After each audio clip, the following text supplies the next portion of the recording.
Good afternoon, students. I wish you with the hope that you all are doing well. So, students, I'm Anamika Bhau, your English teacher. First of all, I just want to congratulate you all for being promoted to class 11th. So, many congratulations and welcome to class 11th. Students, we have started the syllabus before the summer break. Though we completed first chapter and first poem from the book Hornbill, but still, if you are left with any kind of doubt, you can go to my YouTube channel, which I sent you yesterday. All the previous videos have been uploaded there. You can go and watch anytime. And still, if you are left with any kind of doubt, you can call me anytime. You can ask me anytime. So, today we are going to start with the book Snapshot, the very first chapter from the book Snapshot, The Summer of the Beautiful White Horse by William Saroyan. But before that, I must tell you that we will have our online live classes on every Friday and Saturday. And on every Thursday, I'm going to upload the video from the topic which I have to teach you on Friday. So I suggest you to go through the video on Thursday so that you will have some idea of the topic which will be taught on Friday. So without any delay, so let's start with the chapter, The Summer of the Beautiful White Horse. So before going on to the chapter, let's have a little introduction about the author William Saroyan. William Saroyan was an American Armenian novelist, playwright, and short story writer.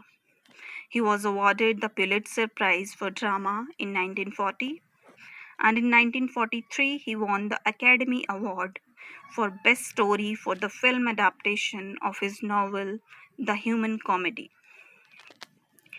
This is a very famous novel, you must go through it. Saroyan wrote extensively about the Armenian immigrant life in California. So, in this chapter, the story is also about Armenia. So, this is the introduction about the author. So, let's go on that what the chapter contains. What is the main theme of the chapter? Summer of the Beautiful White Horse. Actually, the main theme of the chapter is honor. Here, in this story, the young boy, Aram, explains the underlying philosophies of his large extended family. Although they were poor, they were known for their qualities like honesty and trust. They never took advantage of others and they were not thieves. So, the main theme of the story is honor. So, let's take a little introduction about the characters of the story. Our first character and the most important character is Aram, who was a 9-year-old Armenian boy belonging to Graglanian tribe. He was the narrator of the story also. Second character is Morad. Aram and Morad were cousins. Morad was 13 years old and he was also belonging to Graglanian tribe. He was the cousin of Aram. So the story revolves around Aram and Morad. Our third character is Uncle Khosrow. Uncle Khosrow was Aram's uncle. He was a very crazy person with a powerful head.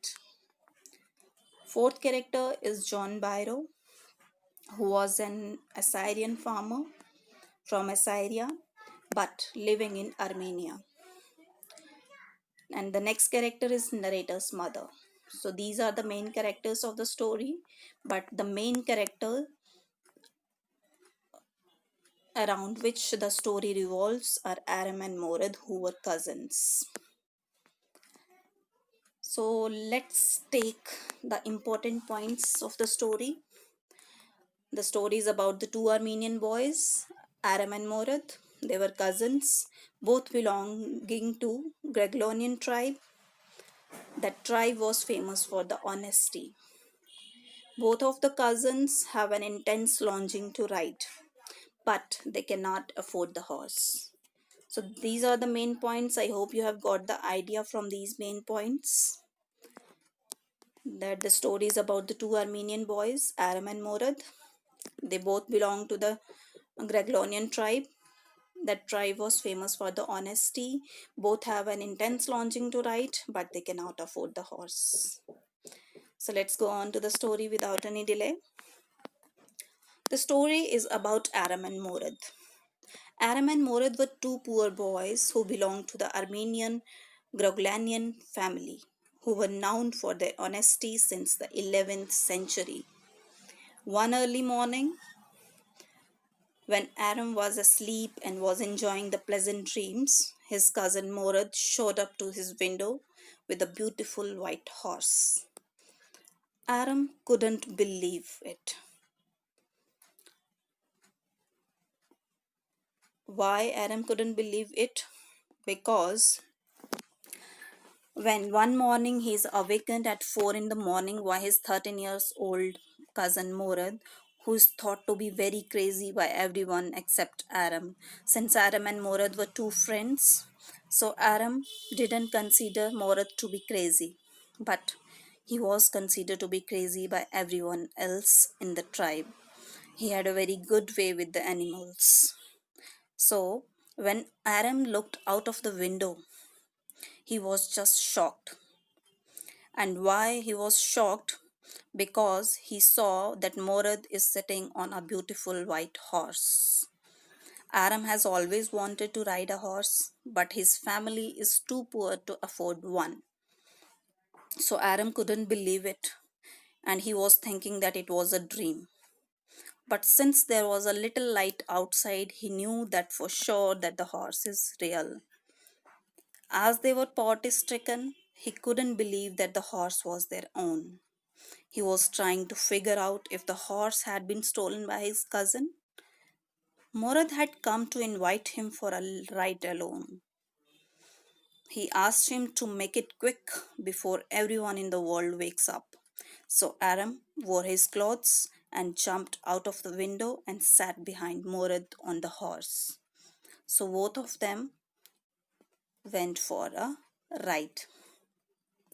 Aram felt that his cousin could not have stolen the horse because they both belongs to the Greglanian tribe, and that tribe is noted for its honesty and trust. So as a result, it is unthinkable that Morad would have stolen the horse. So both of them went for a ride. The idea of Morad stealing the horse strained away from Aram's mind, as he felt that it won't become stealing until they offer to sell the horse, as they were at childhood stage, and childhood is a very simple and innocent stage. So stealing for them is just for money. So they couldn't consider it stealing if they have stolen the horse just for ride. So both of them rode on the old countryside of the area where they lived, that is the Walnut Avenue.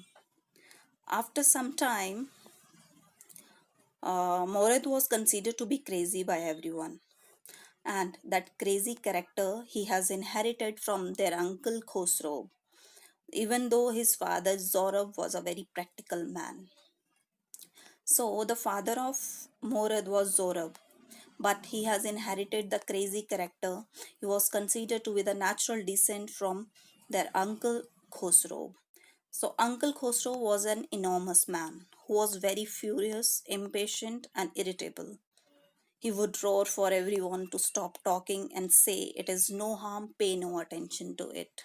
So, this is the pet line of Uncle Khosrow: "It is no harm, pay no attention to it." In fact, one day when his son came to him, when he was at the barber shop, his son came running to him and told them that their house was on fire. Khosrow silenced the boy by roaring, "Enough! It is no harm, pay no attention to it." So, this incident shows that how crazy character Uncle Khosrow was. So, both of them, Aram and Morad, went for a ride. But after a short ride, Morad wanted to ride alone on the horse.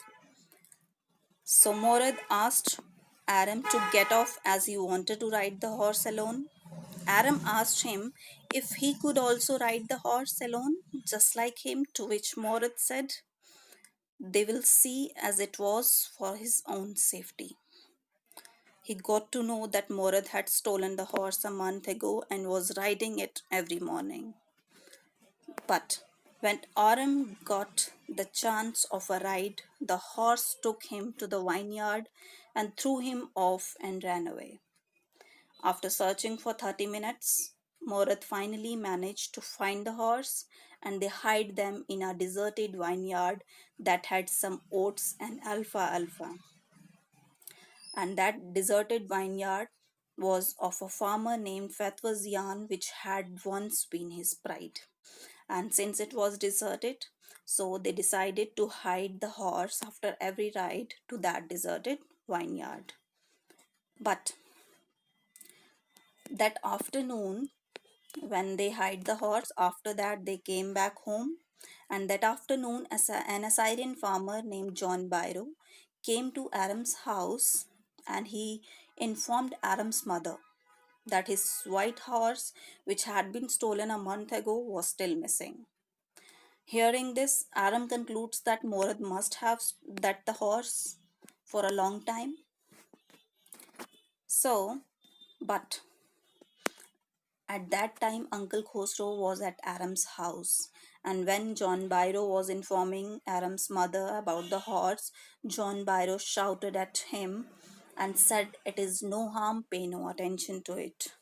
So Byro was forced to leave the house to avoid responding, and Aram ran to Morad to inform him about Byro's arrival at the house. So Aram also pleads with Morad not to return the horse until he could learn to ride.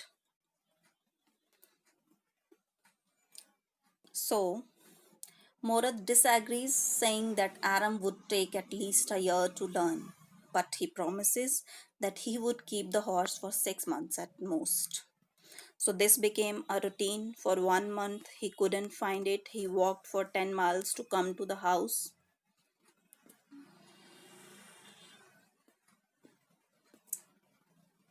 So this became the routine.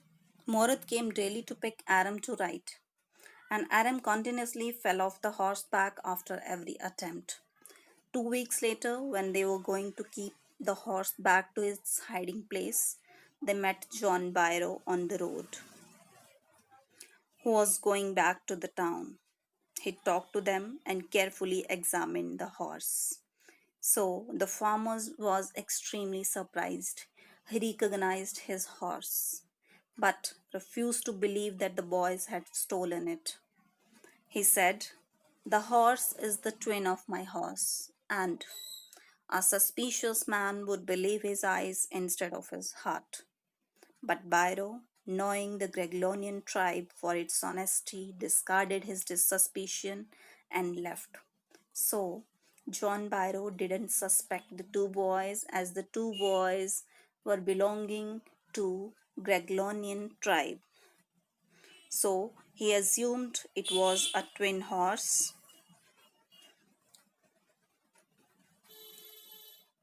Morat managed to let Byro assume that it was not his horse, so they went away.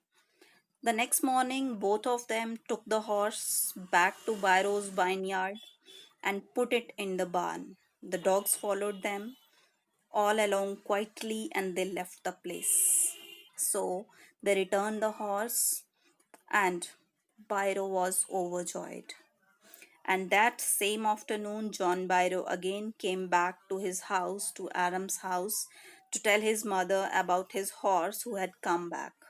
He was very happy and was astonished to see the horse better temper, and it was stronger than ever, maybe because of the love and care he received from the two boys.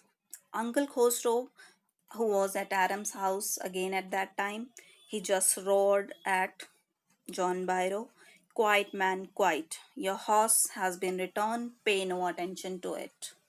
So, this is the story about that after the realization, maybe they were conscious stricken, so they returned the horse back to Byro, and Byro was very happy. So, this is the story about students. go through the whole story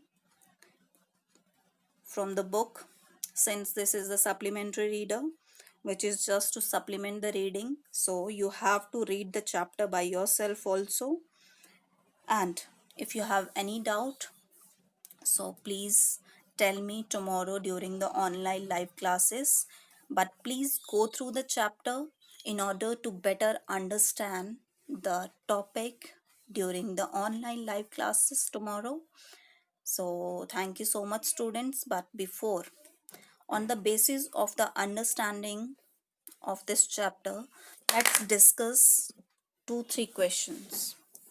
So first is, how did Aram justify the act of stealing the horse?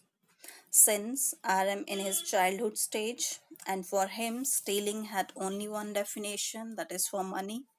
But in his conscience he knew very well that what Morad had done was stealing in fact. But since childhood stage is a very simple and innocent stage, so the simple and innocent nature of his childhood compelled him to justify this act of stealing as an act of pleasure. For stealing the horse to ride it was not the same as stealing the horse for selling it for money. So, this is it. In this way, he justified the act of stealing the horse, that they just consider stealing the horse to ride was not the same as stealing the horse for selling it for money. Second is, what did John Byro perceive about the horse after it was returned, and why? After Morad returned Byro's horse, he noticed that the horse had grown stronger than before and is well tempered. Although Byro doesn't understand why this positive change in the horse has taken place, it was due to the love and care the horse received from the children. Third is, what is the irony in the story? So, in this story, The Summer of the Beautiful White Horse, the irony lies in the fact that Morad, who was a member of Gruglianian tribe, steals a white horse. This is ironic because the family is locally renowned for its honesty. So, these are the question answers, students. Go through the video and ask for any kind of doubt. So, let's meet tomorrow for the online live classes. So, our topic will be the same as today. So, let's meet tomorrow from 10:30 to 11:10 for sections A, B, and C, and from 11:30 to 12:10 for sections D and E. So thank you so much, students.